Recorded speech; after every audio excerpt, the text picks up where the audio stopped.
Hello everyone, this is Anil Kumar Sharma and I'm the faculty of Bajirao IAS Academy for history subjects. So अभी कुछ दिन पहले UPSC जो है GS mains का exam हुआ था, तो उसमें जो है क्वेश्चंस जो है पूछे जाते हैं वो आपका ज्योग्राफी से रिलेटेड होता है और सोशियोलॉजी और हिस्ट्री से रिलेटेड होता है। तो I am here to discuss about the history questions asked in the exam. So यहाँ पर जो है हिस्ट्री का पहला क्वेश्चन है जो आपका GS1 मेंस पेपर में पूछा गया है। तो जो हिस्ट्री का पहला क्वेश्चन है वो क्वेश्चन है why did the armies of the British east India company mostly comprising Indian soldiers win consistently against the more numerous and better equipped armies of then Indian rulers? Give reason 150 words में। तो यहाँ पर ये जो question पूछा गया है, इस क्वेश्चन में ये पूछा गया है कि ब्रिटिश ईस्ट इंडिया कंपनी की जो आर्मीज थी उस आर्मी में इंडियन सोल्जर्स को रिक्रूट किया गया था। तो जब ब्रिटिश ईस्ट इंडिया कंपनी की वो आर्मी जिसमें इंडियन सोल्जर्स रिक्रूटेड थे, तो ईस्ट इंडिया कंपनी उन आर्मीज को लेकर के जब इंडियन रूलर्स जिसमें कि ऑलरेडी इंडियन सोल्जर्स रिक्रूटेड होते थे, तो उस इंडियन रूलर्स के ऊपर जब ब्रिटिश ईस्ट इंडिया कंपनी अपने सोल्जर्स को लेकर के अटैक करते थे, तो ब्रिटिश ईस्ट इंडिया कंपनी की सोल्जर्स जो है जिसमें इंडियन सोल्जर्स है वो इंडियन रूलर के इंडियन सोल्जर से हमेशा जीत क्यों जाती थी, ऐसी क्या बात थी। तो इसके पीछे जो है यहाँ पर जो है हम थोड़ा सा कंपेयर कर सकते हैं। जो ब्रिटिश है as compare to Indian rulers वो थोड़ा सा बहुत ज़्यादा कह सकते हैं कि आप डिप्लोमेटिकली वो बहुत ज़्यादा स्किल्ड थे और जो है वो थोड़ा सा वॉर की स्ट्रैटेजी को फॉलो करते थे, जिसकी वजह से जो है उसकी आर्मी जो है हमेशा क्या होती थी कि इंडियन रूलर्स की जो आर्मी होती थी उसको हमेशा डिफीट कर देती थी। तो यहाँ पर बेसिकली जो है यही क्वेश्चन है आपका और इसका आंसर जो है आपको 150 वर्ड्स में लिखना होता है। तो यहाँ पर अगर इस क्वेश्चन का आंसर दिया जाए तो वो आंसर हम इस तरीके से दे सकते हैं कि इंडिया में ब्रिटिशर्स तो बहुत पहले ही आ गए थे। अराउंड 1600 ईस्ट इंडिया कंपनी जब बनी थी तो उसी समय पर जो है ब्रिटिशर्स का इंडिया में आना शुरू हो गया था, लेकिन धीरे धीरे करके जब इंडिया के इंटीरियर पार्ट पर अटैक करना शुरू कर दिया और धीरे धीरे इंडिया के अलग अलग टेरिटरीज को जीतना शुरू कर दिया, तो उनको जीतने के लिए अपनी आर्मीज में उन्होंने इंडियन सोल्जर्स को रिक्रूट किया था। तो यहाँ पर इंडिया को जीतने के लिए उसको जो है अपना गुलाम बनाने के लिए आप ये कह सकते हैं कि उन्होंने स्टार्टिंग जो की थी 18th सेंचुरी से इंडिया में अटैक करना शुरू कर दिया था, जिसमें आपका 1757 का बैटल ऑफ प्लासी हुआ था। तो बैटल ऑफ प्लासी से ब्रिटिशर्स ने क्या किया, इंडिया के अंदर घुस करके जो वहाँ के स्मॉल प्रिंसिपैलिटीज के जो रूलर्स थे और उनके अंदर जो इंडियन सोल्जर्स वगैरह रिक्रूटेड थे, तो उसको जो है ब्रिटिशर्स ने अपने इंडियन सोल्जर्स की हेल्प से उनको हराना शुरू कर दिया। तो यहाँ पर जो है यहाँ पे इंडिया को कॉन्कर करने के लिए और कॉन्करिंग के प्रोसेस में उसमें उन्होंने 1757 में बैटल ऑफ प्लासी किया था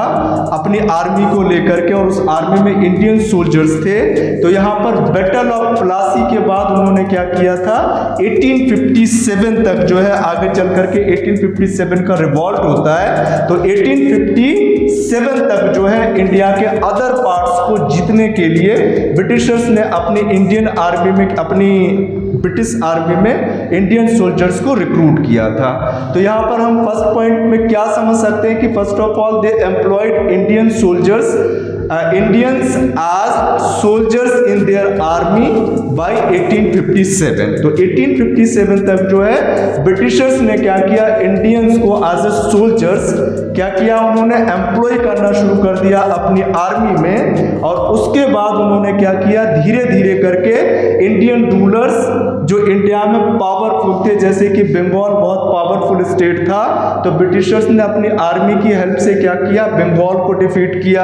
आगे चल करके मैसूर भी एक पावरफुल स्टेट था, तो उस मैसूर को भी जो है इन्होंने डिफीट किया, जिसका टीपू सुल्तान जो है उसका एक बहुत बड़ा रूलर था, ठीक है, उसको हराया था।